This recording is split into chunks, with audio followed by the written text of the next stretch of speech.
record this in case anything goes wrong. And welcome, Lisa Yay, Muser. we made it.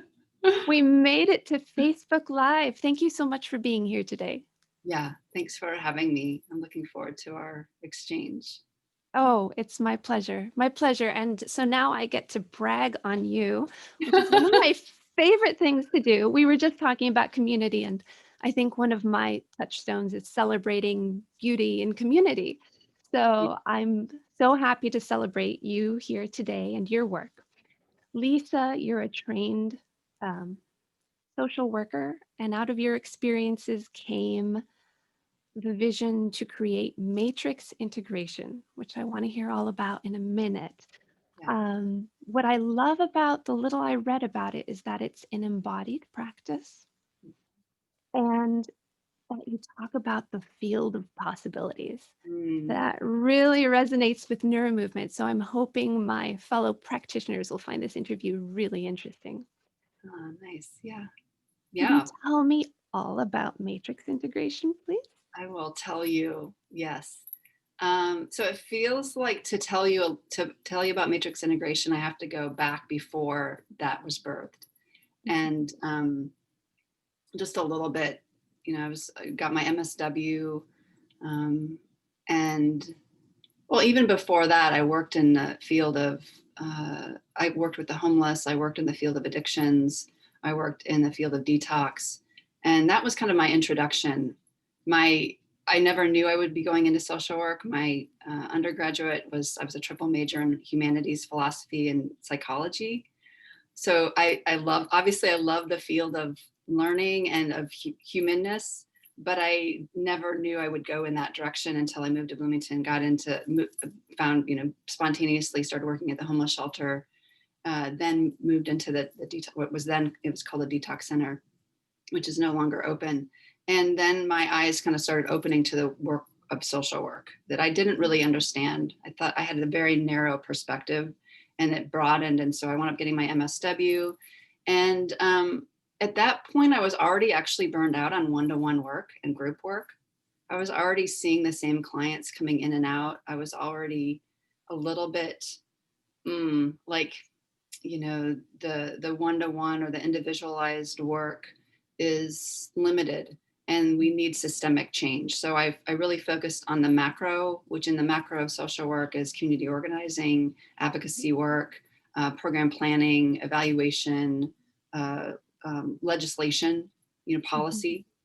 And so I did that work. And then I came out of it not knowing what I was going to do. But meanwhile, I was also living in a small community, like an ashram environment. And we had an ashram business, a restaurant. Some of people will know it in Bloomington, called the Corey Diner. And so I got involved with that, and at some point wound up running that. And that's a side note, really. But what I learned in that time was a lot of it was a chakra based practice. So for 10 years, I was engaged in a somatic practice, a very conscious somatic practice that was very conscious of the energy centers in our body. Mhm. And so left the ashram 10 years later, had this kind of this experiential knowledge, I guess we could say, way of connecting, and started getting more involved in the community. And people would say, you should be a therapist, you should, I'm like, no, therapy doesn't work. Right. um, and at some point, the story is that I was getting my Reiki, what do they call it, I can't remember the name. Attunement? What is it? Your Well, I attunements? was training, I became a Reiki master. That's what it is. I was going through, I didn't even know what Reiki was, but when I started doing Reiki, I was like, oh, this is what I've been doing at the ashram for 10 years. Like, this is energy work. So I got my Reiki, I went through that. And in the very last day, we were practicing on each other, and I was practicing on my partner, and literally something just plopped into my Mhm. system, and I saw the matrix. I saw the Wow. matrix, and I saw how to work, how to use what I had studied in my graduate studies, how to use what I'd learned through my internal practice, and how to bring them together. And I literally opened my private practice a month later, started working with volunteers, and then started doing trades, and then started earning a living. Not even a year later, I was had a very functional, thriving practice. And so that's how matrix integration was birthed. I saw a matrix in the person I was with, and I realized that in order to connect with people, we need to include their stories, their history, where they've come from, where their people came from, as well as what is happening in their somatic systems, what's happening energetically, what's happening physically, emotionally, all of the things that form a human being, like they all have to be included. So that's kind of the birth of matrix integration. I love that because it really works with your themes, community, macro. I mean, you're even on the micro level, one-to-one human, you're still thinking at a macro level That's right. and Yeah. tying everything into bigger systems. Yes. Yeah, that's a good way of saying it. Is like if there's systems that we have a system here, and within our system there's many systems, Mhm. and then we are part of a bigger system, and that is, exponential, really. So we're back to the field of possibility, right? Like Oh, there is no yeah. end here to Tell me about the field of possibilities. before I do that, it just dropped in right now to Yeah. acknowledge, so hold that question, but I want to just honor, I didn't do this when we started. I want to honor the land that we're on. We are both on a similar land. Mhm. And this is the land of the Miami, the Kickapoo, the Shawnee, and the Delaware. So we are on their land, and I did want to just acknowledge that. Thank you. Yeah, absolutely. This is my cat who's come to be with us, Castiel. So your question was, what About did the you? field of possibilities. Yes. So the work that I do is, it's so organic. Like I don't know what's going to happen when a client comes to see me, right? You know that. You know what it's like, in that way, which is both amazing Mhm. and can be challenging, because the dominant oppressive narrative is very controlled and is very linear and is very step by step and oriented in that way, very mentally Mhm. driven, and so it can be hard to move beyond that paradigm or that narrative. But once you have a sense of it, you don't want to go back. um, but it's exciting. It's life enriching because it's constant discovery, right? Mhm. And again, I just want to acknowledge it's not always easy. It does take a trust in something bigger than me Mhm. to hold the space of whatever is happening, which I don't Yeah. always know. I We don't. don't. We really don't. So what you said something that sparked a thought. Um, so you said how the dominant narrative is very linear. Yeah. And how is it for you? I know in my work, it's really hard to explain to people that we are a non-linear modality and it's a process of discovery. Mm. So in your work, how do you communicate to people that it's a process? It's not about um, right or wrong, good or bad. How do you communicate all that? Yeah, how I communicate it is different with each person. It's really everything's context. Everything's based on the relationship of the moment, right? Which is always Mhm. changing and shifting, whether we like it or not. Oh, here comes my other cat, and she's literally brought me a toy, which is so adorable. She's probably going to pop up. Hi, Pearl. You going to come up? So, how it shows up is unique. Um, I write a lot these days, or I have been writing over the last few years about the dominant narrative, because I Mhm. find that it helps people to understand that we are born into a dominant oppressive narrative.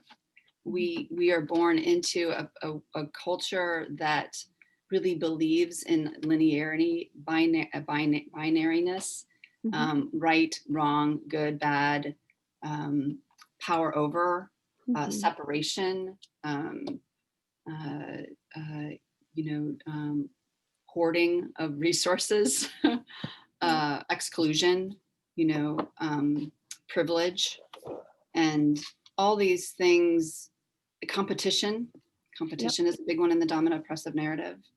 I can, but you don't.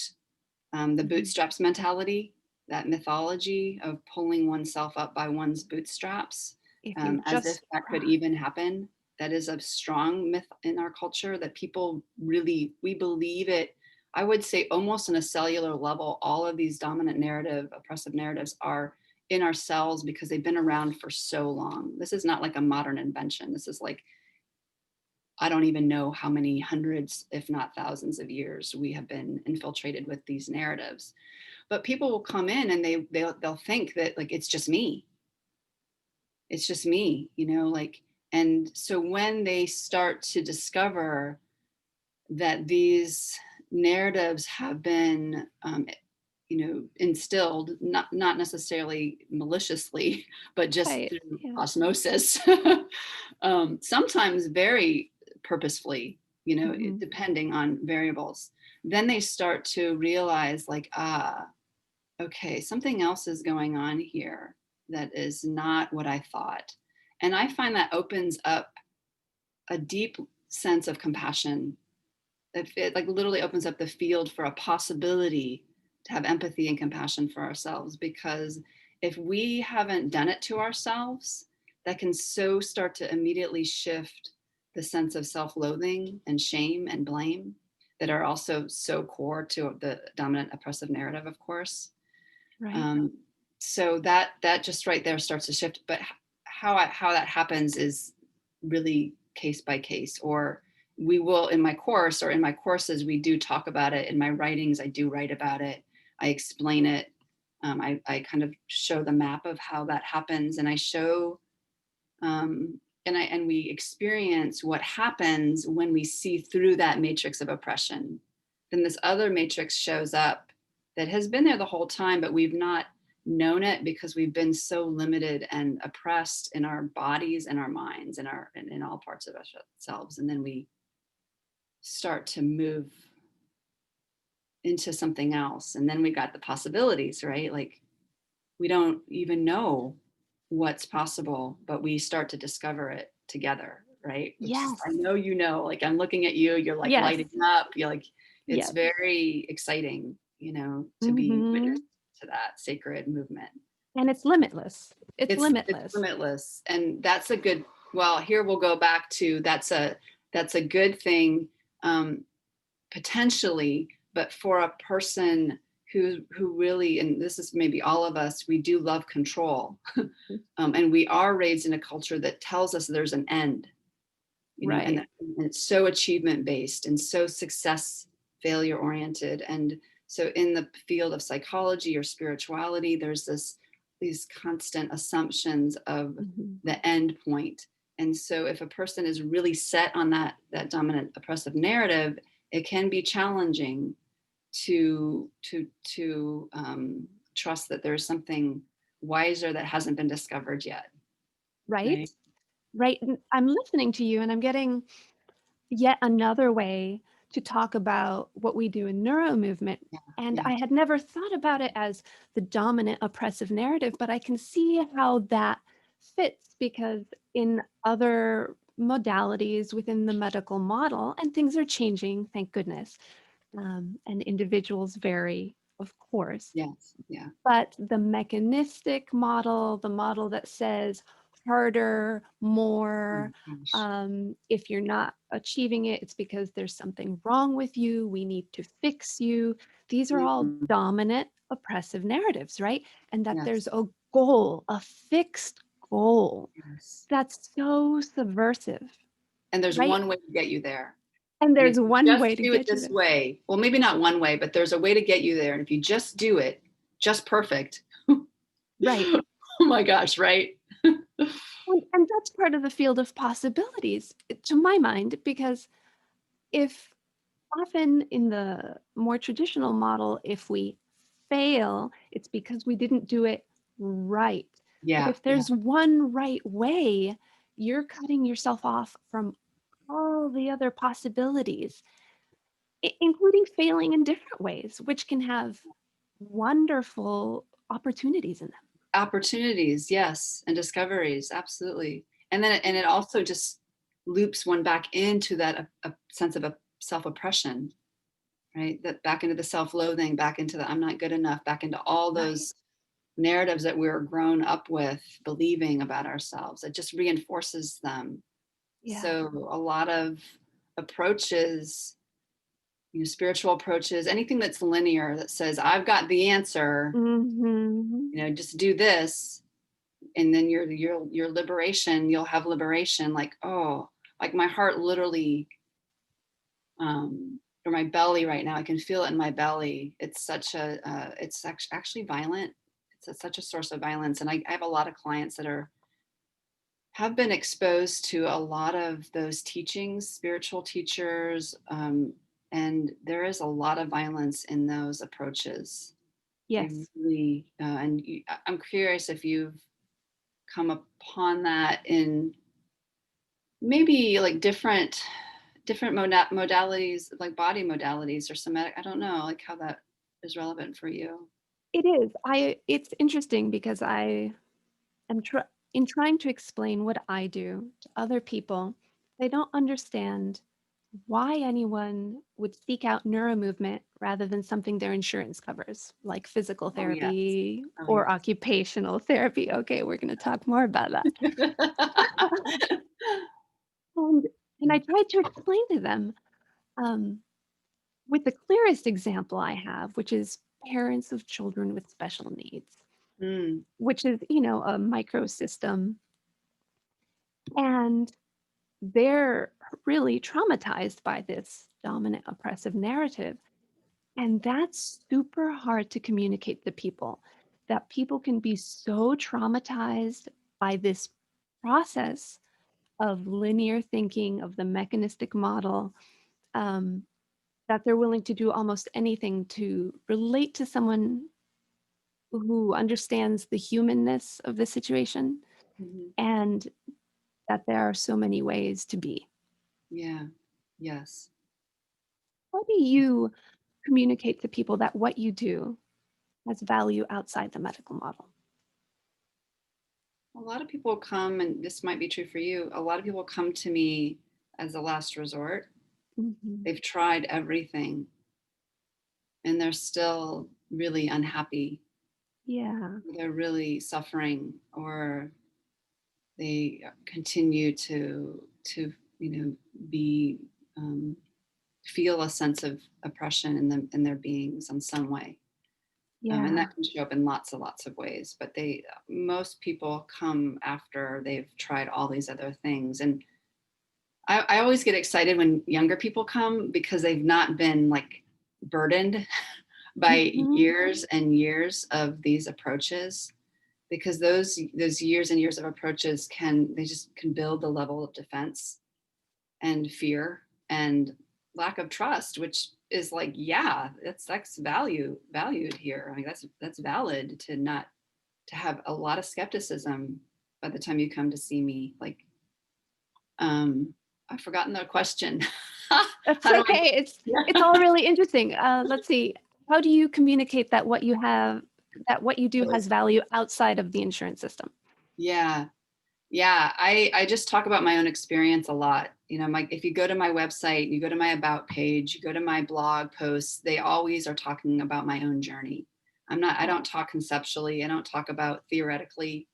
I like praxis is at the center of my work. It's very practical.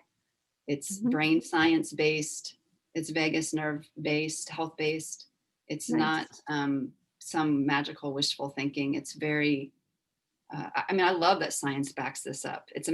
I'm like, I didn't know that actually. When I started doing this work, I had no idea that I Right? was engaging in ways that stimulated brain health, or that brought in the vagus nerve into health. I didn't know that I was doing that until I started getting on Facebook, and they're like, talking about it really scientifically and analytically. And I'm like, oh, like that's what we do in my sessions. And they're like, really? Like, how'd you know to do that? I'm like, I can't claim to know how that, like there's just a Right. wisdom to our beings, right? So I, I, people, word of mouth is really, I don't do advertising, but word of mouth is pretty cool in that way. People have had life-changing experiences and they talk about it, and that's how people decide to come and check it Yeah. out. Yeah. Yeah, And your website is integrativehealingnow.com. right. Okay. In case people want to find you, Yeah, yeah. um, who aren't in our more immediate community. Yes, yeah. I work mainly, actually, I work mainly with people around the world. I have a Oh, smaller, interesting. yeah. I mean, it's just how word of mouth grows. Or how it works is I was working with a lot of people in other countries, and I wasn't working as much with people locally. Bloomington is pretty saturated in certain ways, Mm. and so I just didn't even start with Bloomington. I started bigger, and then over time, I'm trying to think, like over time, I guess at the very beginning, I did some, you put up like the post, you put up with the phone number, whatever those are called. That is literally how I started. But I did that one time, and I did get some local people interested. But I also was already on Facebook at that time and said, "Hey, how Mhm. would you like to try this out?" And then it just moved. And I'm also part of another organization that spread my that I do a particular modality for them, Mhm. and I train that modality. It's shifted over time. That's a whole other kind of rabbit hole. Conversation. But I Yeah. did, word would spread a lot through that organization as well. So I have Awesome. about a third of my clients are local. So it's a very organic, web-based kind of like biological web, I mean, Yeah. kind of kind of Yeah. process for you. That's awesome. And I'm keeping an eye on the time here because I want to make sure we talk about how your practice is an embodied practice. Mm. Well, everything that I do connects to our being, Okay. and by being I mean below, you know, not only below the chin, obviously, but the whole of us, Okay. and even beyond our form, and again, how that looks in a session is really different depending on the person. It's really all guided by what is showing up in the relationship of the moment, right? And so, but we do a lot of looking into our actual experience. It's not woo woo or magical. It's No. like, you know my left leg is really warm right now. So my Mhm. cat's here. Yeah. My right leg is really different. What is it like to notice that? What is it like to notice there's this weight kind of pulling on the left side of my body a little bit, and then the right side of my body has a sense of space? Mhm. And is there a relationship between the left and the right? And and is there a relationship between that and something else that might be going on with me? um, Mhm. I'm using an example that's pretty neutral, right? Like, and just you can Yeah. see, here's my buddy, he's like hanging out there.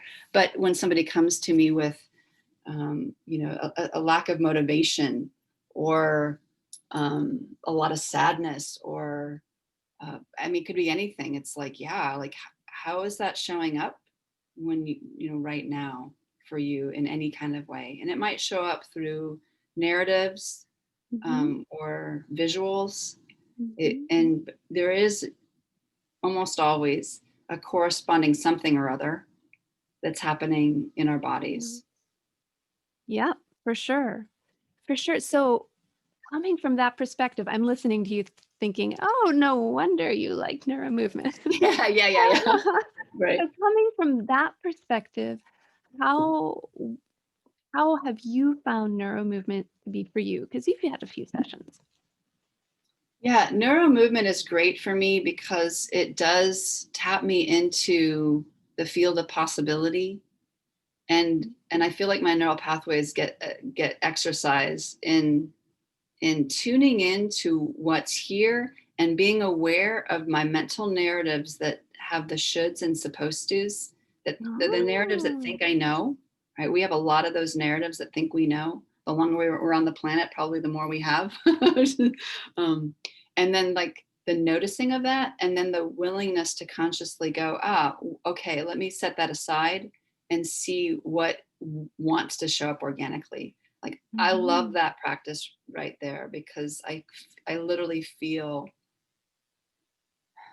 it's like feeling potential in the moment, in a neural, almost in a neural pathway way. It's like, oh, here's the Yeah. habitual. What would it be like if I put that aside for a moment, maybe not forever, but just for a moment, Mhm. and went into a territory that I don't know. I'll get to discover, right? I'm in a safe place. I'm on my floor. I'm in the place of my choosing. I'm not in some foreign place, or unfamiliar place. So my system can feel really free to explore that territory of the unknown, and Yeah. I love being able to do that. Yeah. Um, and then what shows up is a mystery, and sometimes what shows up is something really concrete or very practical, and Mhm. other times I'm not so sure, like I'm not so sure how this is going to impact, but I can feel something happening, and my system, just because that's what I live in mostly. Yes. Yes. Not always, but I love that. I love the not knowing, but the feeling that something's happening. You're living inside potential. I'm living inside potential, right? And if I can stay out of it, then potential will have its way, right? Yes. If I can try not Yes. to control it, which is is really key, and of Yes. course, deep compassion for us. I still would love to be able to control every part of my life. I'll have to just admit that. Thank you for your honesty. Yeah, and I'm well aware that I can't. Yeah. And that isn't always easy for me. Like people that know me know that, yeah, that's not easy for me either. You know, Yeah. but I Yeah. trust in the field of potentiality because I've built a relationship with it, right? Mhm. Um, to be more specific, like if I connect to things that I've learned in neuro movement and have been surprised by, Mhm. I've really learned about the very visceral connection between, what I'll just call the cranial and the sacral. This is, Mhm. and just how they are all in a dynamic relationship, and I remember one of the first times in a session with you, like being out in the world, and it like snapped in. I was like, when I look up, the lower part of my body is invited to come with me. It's not just Yeah. keep static and look up and Right. like crane my neck, or I right. I know. And instead it's this movement, and it's like, oh yeah, like there's full participation here. Yes. And of course, like, love that. Like I love the awareness of the immense participation that we're in always. Yeah. I love it when it becomes conscious because a lot of times it's unseen, Yes. right? Yes. And that feeling of having a unified self. It it's Yes. it's so freeing. It's everything feels easier, Yeah. right? Yeah. When it's not disconnected parts, but you're moving towards being your fullest dynamic self. Yeah, because Yeah. everything is unified. Exactly. We can't always see it, but we can often, once I will say our neuroplasticity starts to really move Mhm. into practicing seeing through it in a different way, or having a lens that, um, includes different things in that attention, we can start to tap into the unseen but felt, Yes. uh, interweavings. Right. And that's part of your embodiment. Again, if Right. if we don't feel, and I want to say a few words here where Yeah. our work, I want to clarify some things about neuromovement because I Yeah. totally relate to your work and your languaging is different. Yeah. Yeah. Um, we both work from a base of safety, Mm, right? We're mm, both working from modalities that work, but the science is catching up to. mm, mm. Um, and right, and we're working in different ways, I suspect. So I'll let you clarify here in a moment. But we're working in different ways with finding what ease and comfort means, Mm, mhm. right? Yes. So in neuromovement, number one in rule is you always have to not only be safe, but feel safe. Mm, And if anything hurts, you acknowledge that it hurts and say, yes. that's a signal that something's going on. I'm Yeah. going to investigate that and do what I can to support my system to see if I can do it more comfortably. We Mm, never lean into discomfort. In other words, like no pain, no gain. No, we yeah. lean into discomfort as a method of inquiry. Like that's uncomfortable. And we're not unwilling to live with discomfort, but if we can find a more comfortable way, why wouldn't we? Why Yeah. wouldn't we? And I Mm, think that's part of the problem with the dominant cultural narrative that we have to accept discomfort, right? yes. So Yes. the dominant cultural narrative is binary and says two different things, two different opposing things. You have to live with your discomfort, but you should be aiming for zero discomfort. Oh God. Right? So now I'm gonna let you loose. Go for it.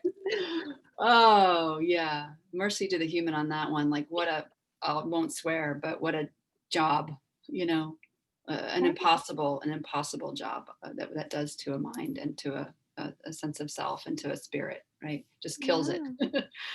um, so yeah, your language is different and your contexts are different, you know, so Mm, you're doing your, you know, in my world, I would use the word allowance.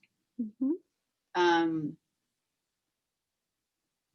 we have a lot of ideas about what we shouldn't be experiencing and how we shouldn't be and how we should be. And then there's a lot of modalities that teach us that X is wrong and X is bad. And um, we, you know, we just need to get over that, mhm. or we just need to, you know, fill in the blank. Um, and that isn't how I work with, that's not how the work moves through me. Let me put it that way. Right. That's not how Yeah. traditional wisdom, it's not how life works in Right. its core nature. Because We, you've written a lot about discomfort in your work. yeah, I've been writing on a series of just about discomfort since the middle of the summer. It became really Mhm, obvious to me that in this time of change, mhm, change on a lot of levels, that there's a lot of discomfort. And if we want to be able to meet the change with mm, our whole selves mhm, and persevere, I'll use that word, I suppose, or continue forward, even though it's uncomfortable. We need to mm, learn that discomfort is not dangerous, mhm. you know, and to a survivor or to many of us, we will have that conflation. I have Yes. had that conflation for sure. I've assumed if I am uncomfortable, I am in danger.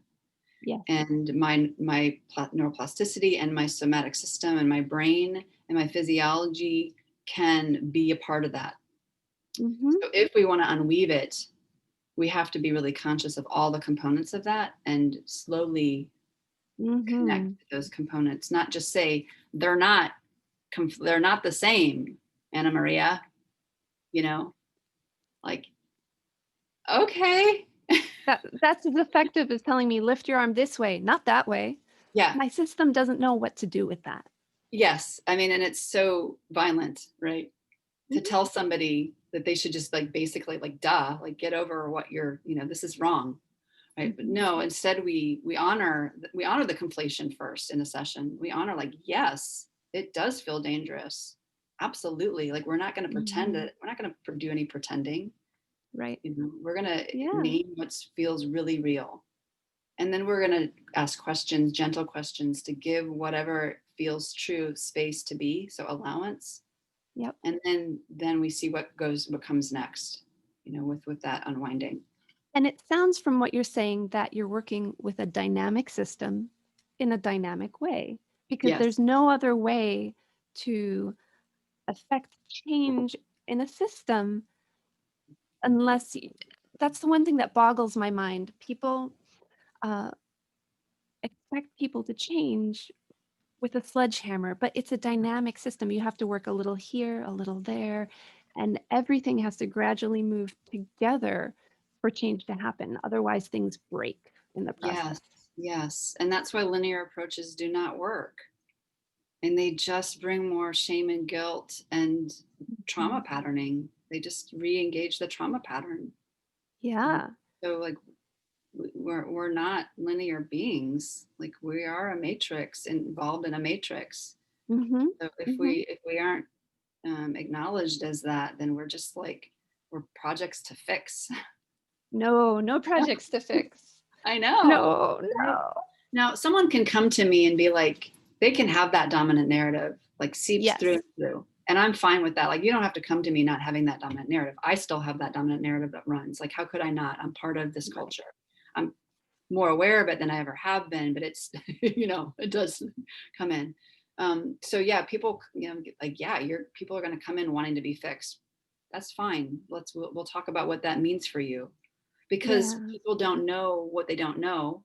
It's one of my Yeah. favorite parts about learning. We've talked about that before. I love going into, I love, and it can be uncomfortable to go into new areas and discover what I didn't know, right?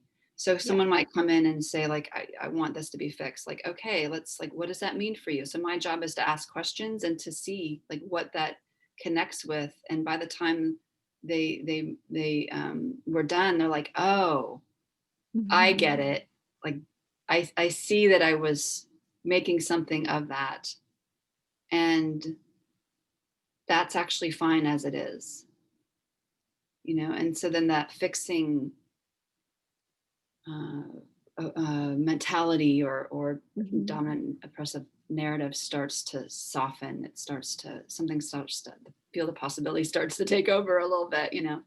Yeah, no, once you get into that framework of connecting rather than fixing, Mm, everything starts to change. mm, yeah, Which is why I wanna ask you how your new course is yeah. gonna be a little different from what you've done in the past. Yeah, so this all the training. I've been doing trainings for a long time, and the Mhm, trainings that I have been doing have been bringing in my modality into them. But this training, I'm not calling it a training. It's actually not a training. I'm really decolonizing this course, this mhm, mhm, this my work. I really am being conscious of that. I'm not calling it a training because in the dominant oppressive narrative, there's these trainings to achieve, accomplish, uh, fix, um, elevate, uh, mhm, uh, have expertise. I get a mhm. certificate and then I'm done, and then I can blah blah blah, and you know all of those. Like, I don't know if as I'm naming that, I can feel how limited they are, how limiting they are, and how at the same time our culture is driven to them because they give us a false sense of safety and control, right? So Right. this is not going to be a training. This is going to be a discovery. This is going to be calling it an exploration. Nice. Because even though it's my modality, it's actually not mine. It just kind of, I mean, this is what I do is Mhm, not completely original, right? I'm just tapping into what other people are doing in their own way. At the time, I didn't know other people were doing it, mhm. so it got named as such. But we'll be discovering it together. We'll be talking Nice. about it together. We'll be and we'll be getting conscious about what makes a human being, what has created us, in our culture. All right. So the Mm. matrix of oppression, that's very big in our culture, Mm-hmm. and the matrix of what I would call love, the matrix of love, Yeah. is bigger. Yes, um, thank of course, goodness. right? And everything is held within that matrix of love. And Mhm. if we don't get conscious of the matrix of oppression, then we are limited to experience the matrix of love. And that's where, in my Mm. opinion, spirituality and psychology miss the boat. You know, activism and social justice and a lot of those areas, they don't look at the internal matrix. They look at the external matrix of oppression. Psychology often doesn't look at the external matrix of oppression, and then spirituality often doesn't look at well, a lot of that, but definitely excludes the matrix of oppression in our culture. What I've found often does that. Yeah. They will say they don't matter, or that's the territory of ego. Like, how Mm. violent is Mhm. that, right? To Yeah. disregard that this whole Cut off level of parts of reality. yourself. Yeah. Yeah. No. So that's that we will be consciously naming all of that and just discovering, like, oh yeah, like how is this showing up in my life? Like, not to Yeah. fix it, just to be Mhm. aware. Because if we can't be aware, it will control us or dominate or burden us. Might be another way of looking at it. Right. So that, just like in your work, if somebody isn't aware of their pattern or their movement pattern, or I'm not sure what your language, but then they don't know what else. They don't know what they're doing. They don't know what else might be around the corner that they Oh, could yeah. There experience. are great quotes that I can't remember right now, but unless until you know what you're doing, you can't do what you want, is essentially the gist of it. Mm, And mhm. awareness is the tool. Awareness is Yeah, where it all starts. right. Yeah. So Mm. it's a deep dive, it's an exploration. It's 10 months. It's 10 months. It's 10 months. Yeah. All of the trainings I've done in the past with my co-trainer have been around a year, or longer. This one, I decided to do at 10 months. It just felt right to do that, Mhm. knowing that there's not an end. So, what will happen at the end of 10 months is a mystery to me. I don't know yet, but I know something will be emerging. I'm Yeah. super excited to discover whatever it is. Like, in 10 months, we can have a conversation and be like, holy moly, Anna Maria, like, this is what's happening now. But yeah, we will, the course includes a lot of one-to-one work, Mhm. because intimacy is so important. Mhm. Intimacy and relationship is so important. Being seen, being held, Mhm. being witnessed is transformative in my experience. It has transformed my life and my shame body. Yeah. Um, and then we'll do a lot of group work, and a lot of connecting in groups and in triads, and people will develop relationships. It's one of the things I always love about the courses that we've done is people build community and connection with each other. So Absolutely. there's a lot of potential for what will be involved in this exploration. But my I know as much as one can know that it will be life changing for me and Mhm. for whoever participates, because all of my courses that I've been involved with have been. That's just the feedback I get. How Yeah. what that means is different for every person. But I love knowing that. I love knowing that this work is transformative, and it's not a theory, or it's not like a hope, or Right. or some kind of No, you it know. absolutely is to be, I'll use the word touch because that's what we say in my modality, but to be touched in a way that just acknowledges where you are in that moment without any expectation of you is deeply healing. I mean, like I'm getting scalp tingles just Right. saying it. It's Yeah. deeply healing. Yes. So I'm going to mark my calendar to interview you again in 10 months to see what you've discovered. Yeah. In the meantime, Hmm. Do you have parting words for your Yeah. younger self? What would you tell your younger self if you met up with her today? I have a pretty good connection with my younger self. I have a Nice. very conscious relationship with her. My younger self didn't have a good time a Mm, lot. She was really she struggled a lot, and some of her resonances come into my adult form, mm, continue to come. And so I have a very conscious relationship with her, building that relationship consciously. Um, if I could, if I could go back and convey to her anything from like a cellular level, it would be that you are born from love. You are born from love. Now, I don't know if she would have known what that meant, but when I contemplate it now, I can imagine that getting in different ways because my system has always been very aware of the unseen. mhm. So I would I think that would have been really wonderful for her to know Yes. because I chased love outside of myself my whole life because I didn't know that it was in me, you know. Mm. I love that. And I love it because it's so often for people who have found some kind of healing, um, that's often the word that comes up, love. Yeah, yeah. It, it's always part of the mix. It is, and our culture has really done a doozy with that word. Ugh. It's a word that I can't even use all the time because it has so much baggage and violence that it's been imposed into it. Yes. But when we can tap into the um, unviolated resonance of that, it's something that we all know on some level. Absolutely. Absolutely. Oh my I gosh. just really want to name too. My journey has been rich with guides and teachers, Right. alive and dead. My ancestral lineage that I am aware of and I'm Mm. even unaware of have, Mhm. and the teachers that I have, the mentors that I have, uh, are a deep part of my matrix Mhm. of they're here now with me now.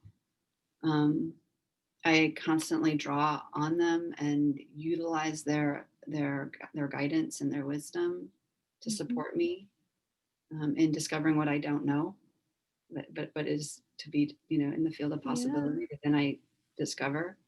Yeah. And maybe when you post this, I'll put a link in to one of my mentors, Bridge Feltis, who's really has transformed a lot in my life. And she's one of my mentors that's very public. Some of my mentors are not very public, but she is one that's public. So I have no qualms about saying her name and just acknowledging her and her entire team of master teachers have really Mhm. transformed my life in ways that I'm so grateful for. So it does. I feel like it's really important um, to say that because I don't live in some vacuum. I literally live within a dynamic field of people and Mhm. like and Oh, uh, thank you. well, yeah. I mean, you're all part of my growth and my Yeah. change process that will never end. You Right? We're all celebrating beauty and community, for Yeah, sure. yeah. Yeah. Is there anything else that you want to say about neuro movement that like feels relevant to say? I'm gonna think on that for a second because that wasn't Yeah, I know. my I'm sure. purpose here. I know. Um, I guess I'm really grateful to whatever it is in life whether it's love, whether it's the mentor teacher's ancestral lineage, whatever you want to call it. I'm really grateful to that kernel inside me, inside so many of us, that pushes us to, push is the wrong word, but Mm. that tells us that no, this isn't right. Mm. There's a better way, that keeps us exploring, that keeps us moving towards a more advanced self, towards a more advanced culture, towards a more advanced community. And I hate to say the word advanced, but language is by nature linear. I'm sorry. Yes. But this process of growth that I'm so grateful for whatever it is that has allowed me and others to say, that doesn't work for me. I'm Mm. going to explore this. Mm. And that then when we go exploring that there are people like you out there for us to Mm. discover. So Mm. thank you to Anat Banyel for Mm. developing neuromovement. Thank you for her teacher, Feldenkrais. And thank you to all my fellow students and teachers. Mm. Because Yeah. we do live in community. We Yes. do. I want to just say one more tiny Yeah. thing that I love about the both of what we do is that one of the things I love the most, not the most, that I loved when I met you is the value that you put on consent. That and I there's other body workers that do that, and Oh that's yeah. something that is so important in the field of psychology and spirituality. Again, I have horror stories of no Mm, consent, and we have to move as if every aspect of our being is sacred, including the self-loathing and the shame and the this and the that, all of those patterns and blockages, whatever we want to call them, they're all sacred yeah. and they deserve our respect and they deserve our consent. And so that is that's there's the practical profundity of moving slow, like in the way that you do, Yeah. and hopefully in the way that I do as well. To Yeah. have consent. That just brings tears to my eyes because that's something very personal to me. I know we're very careful of it in our modality, but it's especially important to me. And so I had a happy, happy moment when a student of mine said to me, because of course the learning is about movement, but you learn so many other things along the way. And she's one of these people who will respond with whatever to a question. Like Mm, I'll say, may I do this? And she'll say whatever, and I'd say, well, I need a clear yes or no. I need a clear yes or no. I'm going to wait till you know what you want. And right. she came back to tell me that this had helped her marriage so much Mm, yes. because she became clearer in her communication with her partner. And she was clear about what she did want and what she didn't want. Yeah. And that is just, again, with the scalp tingles. I don't care if the movement got better or not. Yes. That is powerful. That is so powerful. So thank you for Mhm, acknowledging that. I mhm. appreciate it. Is Yes. there any other last thing that popped into your head? Oh, we could talk forever. I'm We really could talk for. certain of that, but I feel so grateful for your time. And yeah, Yeah. thanks for being you. I've Thank had a really you. good time just chatting with you. Yeah, So, I knew this would be fun. I was looking forward to it. And I'll enjoy watching the replay. I don't okay. know if it'll go up immediately or whatever, but Okay. you'll put some links in the comments for listeners who are interested in your work, your mentors. Yeah. Yeah. Yeah. And I'd love we to. will talk in 10 months. Sounds good. Um, Awesome. thank Thank you. you. I'm so honored you joined me.